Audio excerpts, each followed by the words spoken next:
open season on cancer. And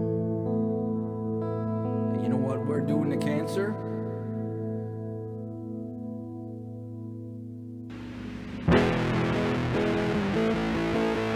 We're kicking cancers!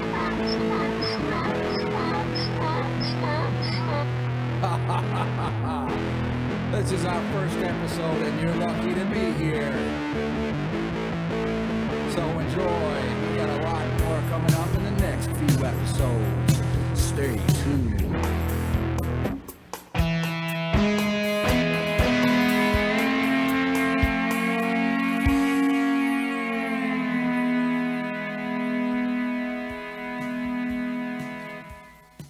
Hey, everybody out there in Radio Land. Yeah, I'm keeping it old school, and welcome to Open Season, the first episode.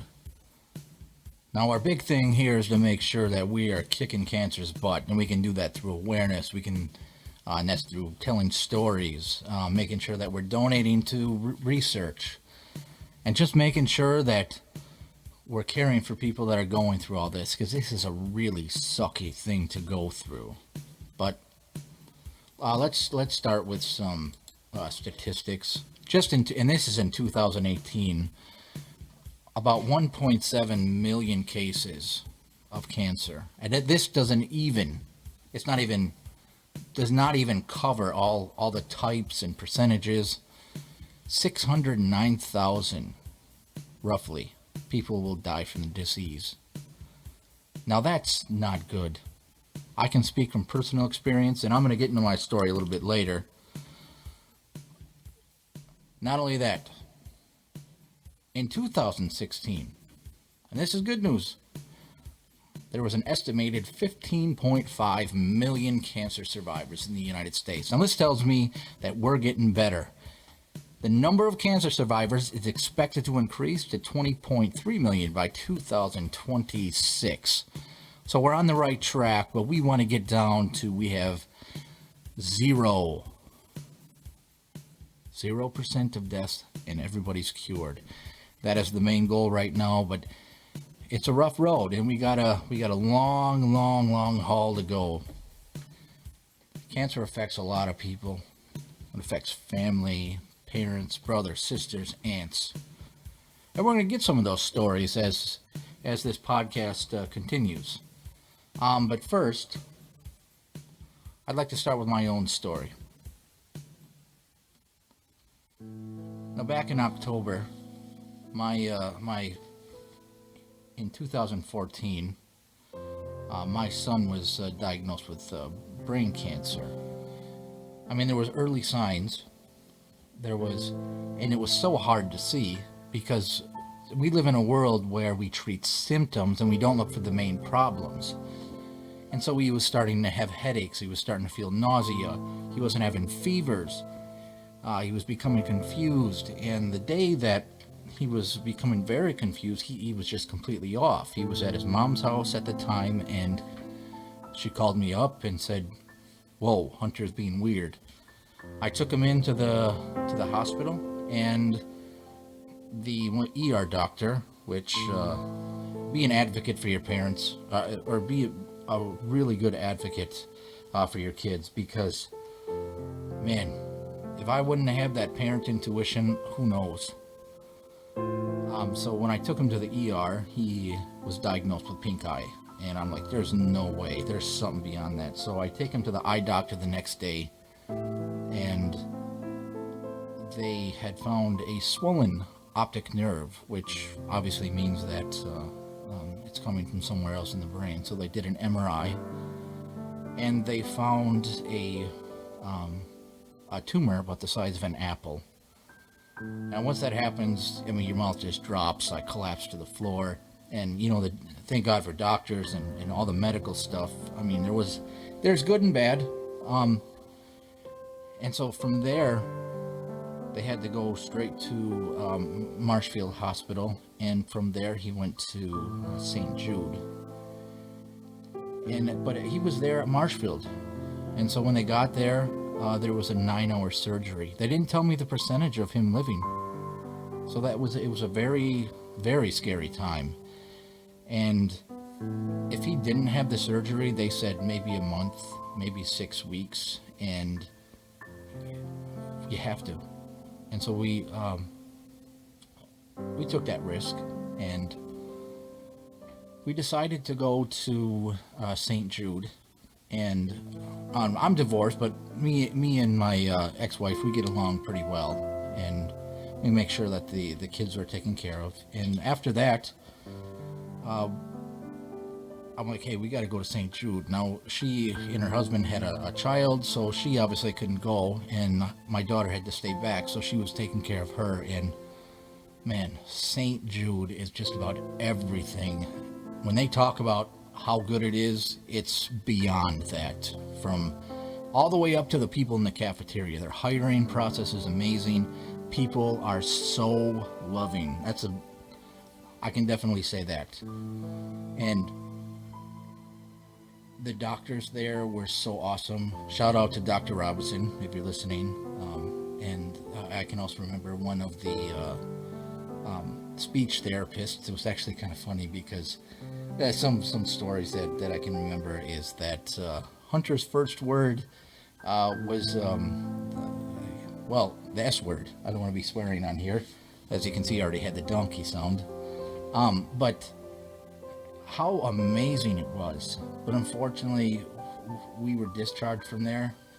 It was so tough to do things by yourself. And even looking back now, I wish that I would have listened to them. They could have had my Hunter's mom and Savannah come down to St. Jude, once a month. And back then it was just so heavy. I just didn't know how to escape, and I didn't know what to do. Crazy times. And unfortunately, Hunter passed away in September 6th, 2018. But there was good news. He beat the cancer. He had a brain cancer, long name melanoblastoma. He beat that. But he developed a cancer from the radiation, because there's always those risks when you're getting cancer treatment that you can get a secondary cancer, and he did. It was inoperable, and it was such a low percentage of him actually getting this. I think it was like a 5% chance is what the doctor said. Just crazy. And this is why we just need to make sure that we have awareness. Now, St. Jude is not a sponsor, but I always really promote them. And there's just so many ways you can give to St. Jude. It's memories, dedications. You can donate money. In fact, if you want to, you could call them up today, and you just go to stjude.org. That's stjude.org, and they have so many ways. You just go on their site and you go to ways to give. You can send cards. You can honor a loved one. So amazing. If you're in the Memphis area, you can actually go there and help. And just to show you how awesome, Ronald McDonald's another one that I really like. Not a sponsor as well. But they specifically cater to St. Jude patients. It's like a huge mansion there. It's amazing. And the donations and everything that comes in, wow. I mean, they really use them to help the families. They're supportive. They have all the games, and kids are smiling, and they take their mind off of cancer, which is so important. And I can't stress that enough. Yes, cancer sucks, but you have to take those small victories. And so please, if you can, maybe it's not St. Jude, maybe you favor another cancer research. But the key thing is to make sure that we continue this awareness. So, and one other thing was, Ronald McDonald, they actually sent us a wind chime with Hunter's name on it, and pretty amazing. St. Jude, amazing. I could talk about them all day, from just how they do everything. In fact, I'll tell one little small story. Is we actually, they have a van, and we just go back and forth to the grocery store. That's what this van does. It goes back and forth, and there's a main drag, and it has all your shops, and you can go back and forth. They give you money for For food, you get no medical bills. And when you're going through cancer, the last thing you want to think about is, are my bills going to get paid? Luckily, we had people helping us out. And so besides cancer research, helping families out is big. You don't just go into the grocery store for them. Calling them up saying, hey, how you doing? How's mom and dad doing? Think of the parents too as well. It just, wow.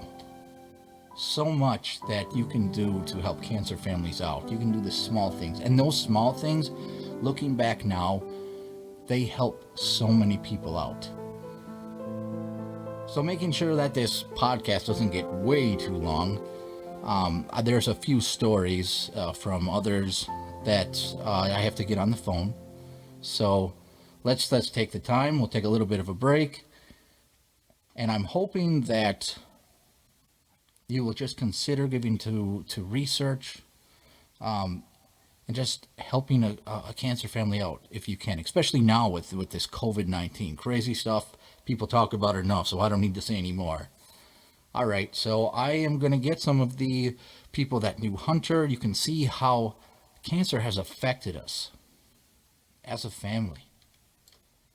So on the line, we have Stephanie, and Stephanie is Hunter's mom. So Stephanie, what can you say how Hunter's life and how cancer has affected you personally?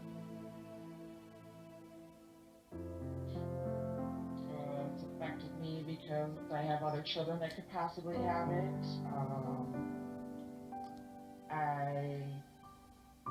It runs highly in my family, so I could possibly get it. I have a mother who has it.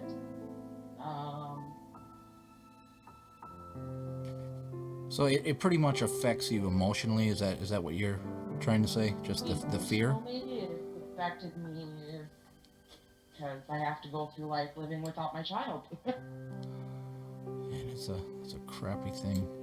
So is it mostly the fear? The fear of my other children getting it, the fear that it's just all the possibilities that my child won't get because he's no longer here because of the disease.